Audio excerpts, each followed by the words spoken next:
Assalamualaikum warahmatullahi wabarakatuh. Salam hormat saya sampaikan kepada Ibu Melisa Jupitasari selaku dosen modul Nusantara dan Kak Dia Dwi Lestari selaku mentor modul Nusantara.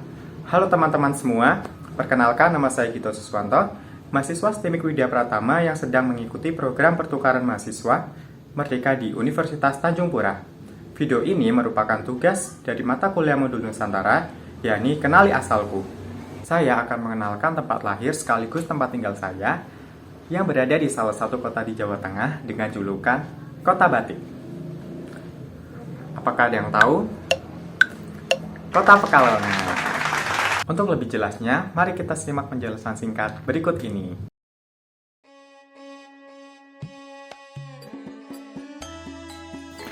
Sekilas tentang kota Pekalongan.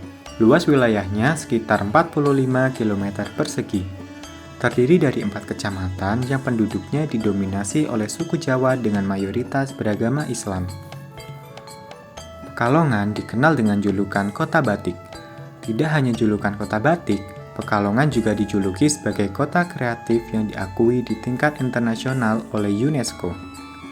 Pekalongan menjadi satu-satunya wakil Indonesia, bahkan Asia Tenggara yang masuk dalam kategori Craft and Folk Art pada tahun 2014. Hal ini tidak terlepas dari sejarah bahwa sejak ratusan tahun lalu hingga sekarang sebagian besar proses produksi batik Pekalongan dikerjakan di rumah-rumah. Akibatnya, batik menyatu erat dengan kehidupan masyarakat Pekalongan.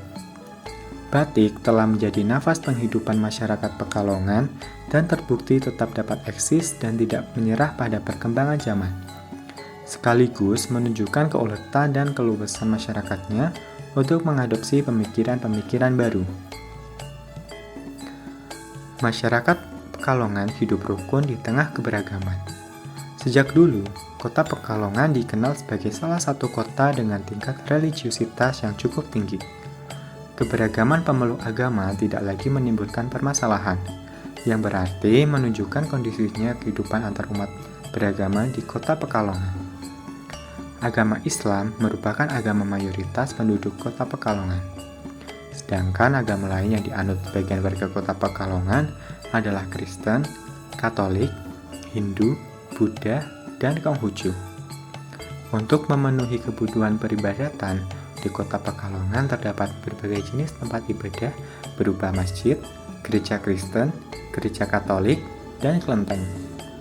Di Pekalongan ada 4 tempat ibadah yang berdekatan di Taman Citayu, yaitu Masjid Al-Ikhlas, Gereja Santo Petrus, Gereja GKI, dan Kelenteng Poantian. Hal ini membuktikan bahwa toleransi antar umat beragama di Pekalongan sangat tinggi. Terdapat acara tahunan keagamaan di kota Pekalongan yang menjadi destinasi wisata.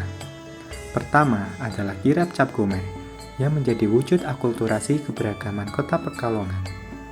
Acara ini diawali dengan serangkaian ritual dan atraksi barongsai serta marching band, diikuti arak-arakan dewa-dewi kepercayaan Tionghoa yang ditempatkan dalam rumah yang disebut topekon.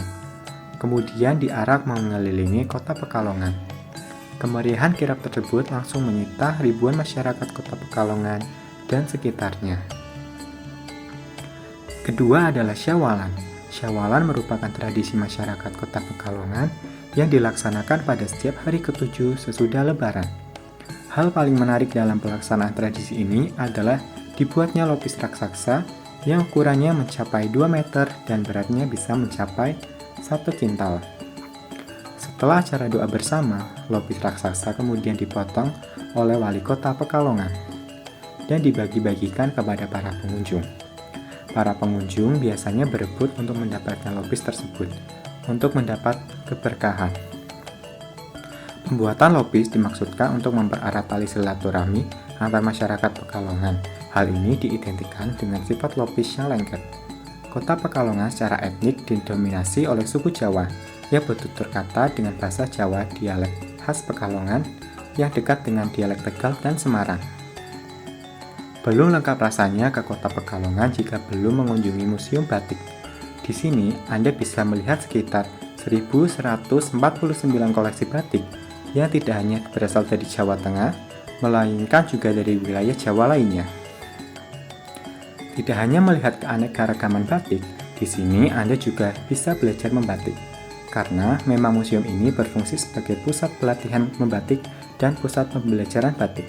Selain museum, sebagian besar wisata di Pekalongan adalah wisata pantai seperti wisata bahari PPM, taman mangrove, pantai pasir kencana, dan masih banyak lagi.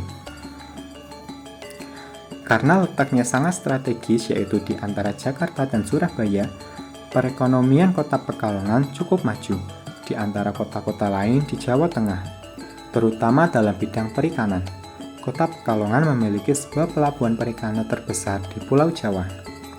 Pelabuhan ini sering menjadi transit dan area pelelangan hasil tangkapan laut oleh para nelayan dari berbagai daerah. Selain itu, di kota Pekalongan banyak terdapat perusahaan pengelolaan hasil laut, seperti ikan asin, terasi, sarden, dan kerupuk ikan.